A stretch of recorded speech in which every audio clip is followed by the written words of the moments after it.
उससे एक दिन मुलाकात हुई।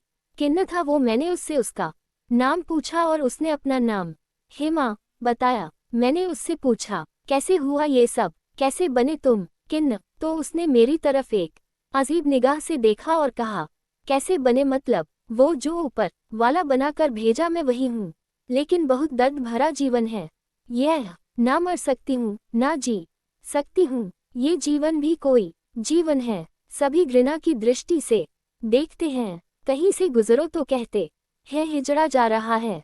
मैंने पूछा तुम्हारा जन्म कहाँ हुआ था?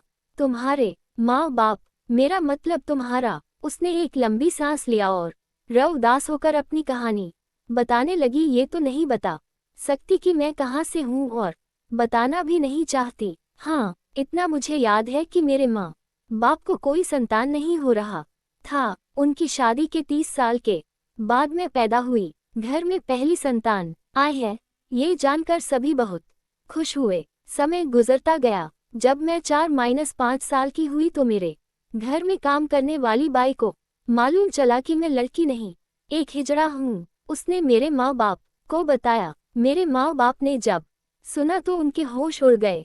फिर भी माँ तो माँ होती है।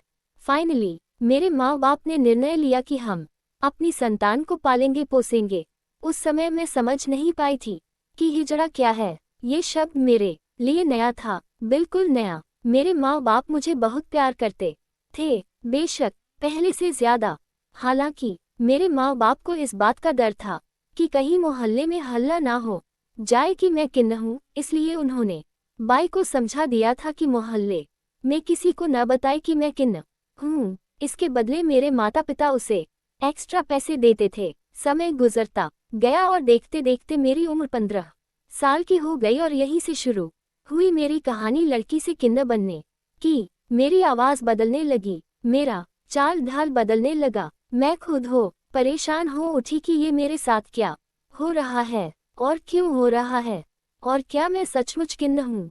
कहते हैं कि सच्चाई बहुत दिनों तक छुप नहीं सकती। एक दिन मोहल्ले में एक लड़के के साथ मेरा झगड़ा हुआ। काफी भीड़ इकट्ठी हो गई और गुस्से में एक किन्न की तरह तालियां पीट पीट कर उस लड़के को गाली देने लगी और सब देख कर दंग हो गए। और यहाँ पर राज खुल गया कि मैं एक किन्न हूँ।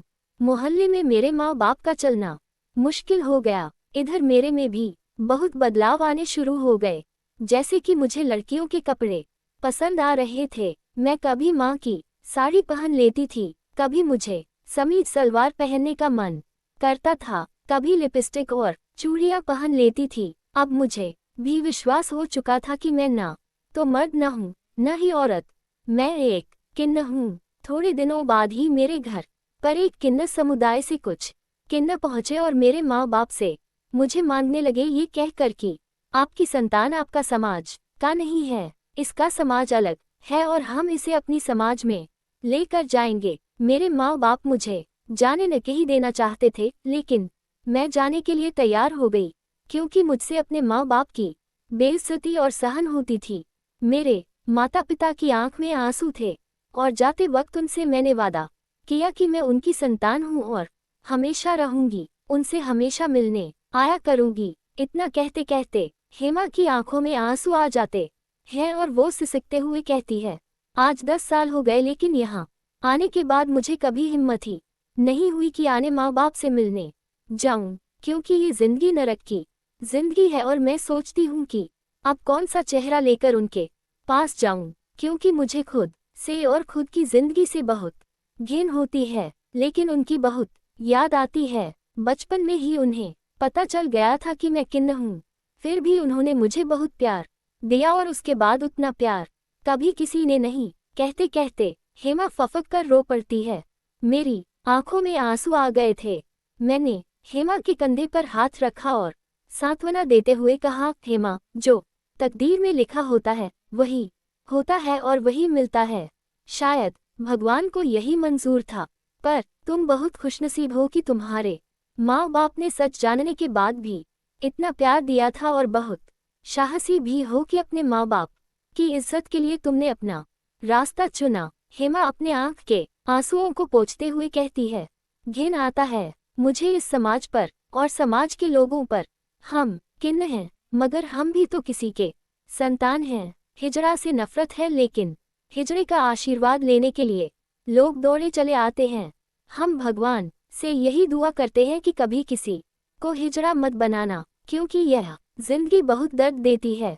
खैर, जो भी है, जीना तो पड़ता है और जिएंगे भी। पहली बार अपनी कहानी किसी को बताई हूँ, अच्छा लगा, थोड़ा जी हल्का हो गया। बहुत दिन से अच्छे से रो भी नहीं पाई थी, लेकिन आज फिर अचानक हेमा वहां से जाते हुए कहती है, मुझे जरूरी काम है, जाना होगा, और बाई कहकर वहां से चली जाती है। मैं वही खड़ा स्तब्ध और खामोश हेमा को जाते हुए देख था। उसकी कहानी, उसकी जिंदगी का सफर, उसकी आंखों के आंसू अभी तक मुझे कचोट रहे थे, लेकिन हेमा की ये दर्द भरी कहानी मुझे हजारों सवाल पूछ रहे थे, जिसका जवाब मेरे पास नहीं था। दोस्तों, ये सिर्फ एक हेमा की कहानी नहीं है, ऐसी हजारों हेमा की कई कहानियां हैं जो हमें सोचने पाए मजबूर करती हैं कि क्या किन्ना बुरे होते हैं, क्या उन्हें समाज में अच्छी जिंदगी जीने का कोई हक नहीं, आखिर क्यों? सवाल आप सबके लिए है। खैर, मैं हेमा के लिए यही दुआ करती हूँ कि वो जिस परिस्थिति में है, जहाँ भी है, उसका सिलसिला जिंदगी का चलता रहे और वो अपनी दुनिया में ही हमेशा मुस्कुराती रहे। कहानी अच्छी लगी हो तो वीडियो को लाइक करें और चैनल पर नए हो तो वीडियो को सब्सक्राइब कर ले। उससे एक